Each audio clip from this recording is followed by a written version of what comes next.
రాష్ట్రంలో కాకినాడ పోర్టు వివాదం రోజురోజుకి ముదురుతోంది. కూటమి ప్రభుత్వానికి ప్రతిపక్ష నేతలకు మాటల యుద్ధం కొనసాగుతోంది. మరోవైపు ఇవాల్టి నుంచి రాష్ట్ర వ్యాప్తంగా మెగా పేరెంట్స్ టీచర్స్ సమావేశం నిర్వహించింది ఏపీ సర్కార్. విద్యా వ్యవస్థ రూపురేఖలు మార్చే దిశగా పనిచేస్తున్నట్లు తెలిపారు కూటమి నేతలు.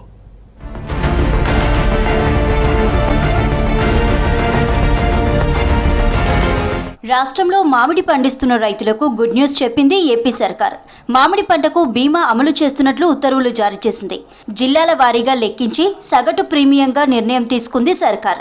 రుణాలు తీసుకునే వారితో పాటు లేని వారికి స్వచ్ఛందంగా బీమా అమలు చేయాలని ఆదేశాలు ఇచ్చినట్లు తెలిపింది కూటమి సర్కార్. రాష్ట్ర వ్యాప్తంగా మెగా పేరెంట్స్ టీచర్ మీటింగ్ నిర్వహించింది కూటమి సర్కార్. బాపట్ల జిల్లాలోని మున్సిపల్ హై స్కూల్లో ఏర్పాటు చేసిన కార్యక్రమంలో సీఎం చంద్రబాబు, మంత్రి లోకేష్ పాల్గొన్నారు. విద్యార్థుల తల్లుల్లో ఎవరైనా డిగ్రీ చదువుకున్న వారుంటే వారు ఐటీ రంగం ద్వారా రోజుకి 3 గంటలు పనిచేసే అవకాశం కల్పిస్తామన్నారు చంద్రబాబు. ఈ రోజు ఇంజనీర్లు వచ్చారంటే కొన్ని వేల వందల స్కూల్ కాలేజీలు పెట్టాం. డాక్టర్లు వచ్చారంటే పదుల సంఖ్యలో మెడికల్ కాలేజీలు తీసుకొచ్చాం.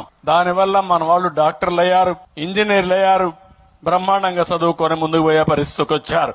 ఇంకో పక్క గురుకుల పాఠశాలలు తీసుకొచ్చాం. పాఠశాలల స్థలాలు కబ్జా చేసే వారిపై గూండా యాక్ట్ కింద కేసులు నమోదు చేస్తామన్నారు డిప్యూటీ సీఎం పవన్ కళ్యాణ్.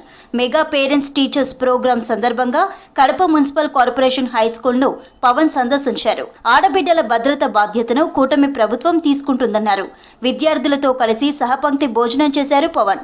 విద్యార్థులకు పాఠశాలల్లో ఎదురవుతున్న సమస్యల పరిష్కారం కోసం కూటమి ప్రభుత్వం చిత్తశుద్ధితో పనిచేస్తోందన్నారు పవన్.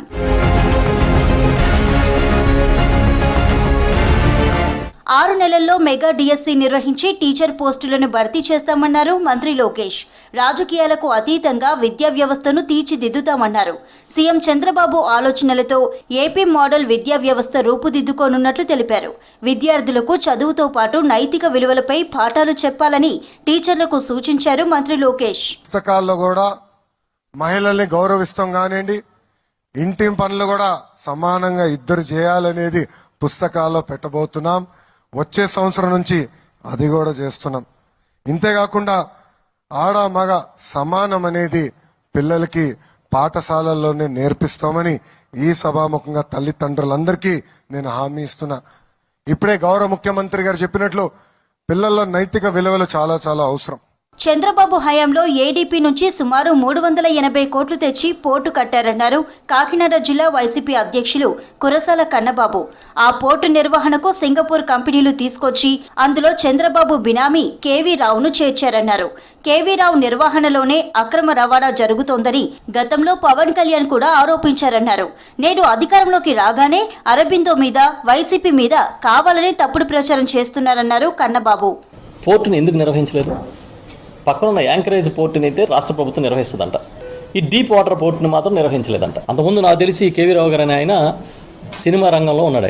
ఆయన నిర్వహించగలుగుతారు ఈ పోర్టుని ప్రభుత్వం నమ్మింది. ఆ రోజు చంద్రబాబు నాయుడు నమ్మారు. పక్కన ఉన్న యాంకరేజ్ పోర్ట్ ఏమో ప్రభుత్వం చేతిలో ఉంది. డీప్ వాటర్ పోర్టును మాత్రం ఈ ప్రభుత్వం నడపలేదు కనుక వేరే ఒక కంపెనీకి, ఎలాంటి అనుభవం లేని కంపెనీకి ఇచ్చేశారు.